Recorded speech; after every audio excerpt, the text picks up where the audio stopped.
BJP MLA और महराज मलिक के बीच जो जबरदस्त जो धक्का मुक्की है वो यहाँ पर देखने को मिली है। रंधावा साहब हमारे साथ हैं। चुनाव बोलता है मीडिया के अंदर, इसको लगता है कि मीडिया हाइप लेने का एक ही तरीका कि हिंदुओं को गाली दो।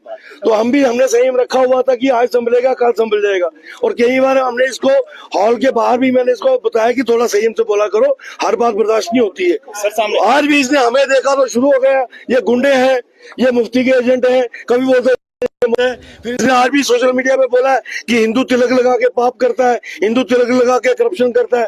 तो मुझे लगता है इसको बताने की जरूरत है कि ये भी हिंदू की औलाद है।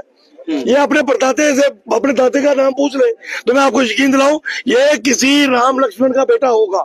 ये पक्का हिंदू की औलाद है और इसको एहसास दिलाने की जरूरत है कि हिंदुओं को गाली मत दे, नहीं तो ये पूरी तरह से पिटेगा। कार्रवाई क्या चाहेंगे अब आप आगे? स्पीकर से क्या मांग रहे हैं? देखिए, हमने अपने लीडर से कहा है कि आप स्पीकर साहब से बात कीजिए और उनसे बोलिए कि विधानसभा के अंदर एक ऐसा व्यक्ति है जिसकी बाहर लैंग्वेज ठीक नहीं है, या तो उसको वार्निंग दे दी जाए, नहीं तो फिर जब सार्वजनिक पब्लिक तौर पे जाएगा तो पब्लिक डोमेन में तो पब्लिक की फैसला कर ले। रंधावा साहब, आज की वजह क्या रही, किस बात को लेकर ये इतना हंगामा यहाँ पर हुआ? देखिए, आज हमने रूटीन में जब स्थगन हुई थी विधानसभा, हम प्रोटेस्ट कर रहे थे तो बाहर इसने मजमा लगाया हुआ था।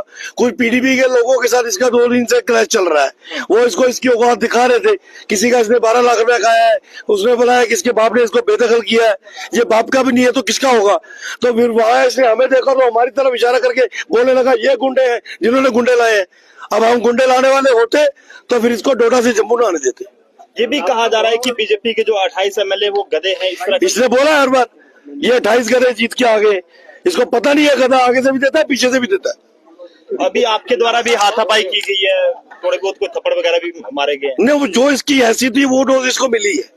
ये थप्पड़ ये नहीं होते हैं, मैं तो इसकी जो हैसियत थी इसको मिली है। इसको अभी अगर एहसास नहीं हुआ तो फिर इसका भगवान ही मालिक है। नहीं, आप लीगल एक्शन भी ले सकते थे, इस तरह से हाथापाई करना। हमें क्या जरूरत थी इस पे हाथापाई करने की?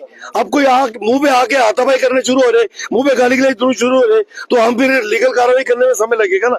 हम भी राम भक्त हैं, हमें भी संयम थोड़ा। महराज मलिक पर ये इतना गुस्सा क्यों आता है आपके? जो बदतमीजी करेगा, बात महराज मलिक की नहीं है, जो बदतमीजी करेगा, धर्म विशेष को बार बार गाली देगा, वो मार खाएगा। रंधावा साहब, आपकी कुछ वीडियोस हैं आज के ही जो सोशल मीडिया पर हैं, उसमें बाकायदा आप गाली गलौज करते हुए सुनाई दे रहे हैं। बिल्कुल होता है, मैं कहता हूँ जब आपका स्ट्रगल होता है, जब आपका स्कफल होता है कहीं पर, तो आपके मुंह से गाली निकलती है। इसमें कौन सी नई बात है?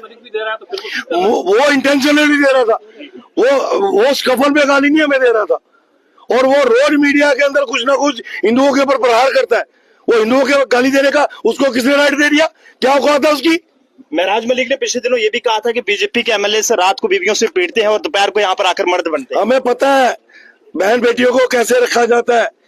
हमारे सनातन में माँ बहन बीवी बेटी की इज्जत कैसे रखी जाती है हमें पता है। कहाँ औरतों को कुचला जाता है इसको भी पता है।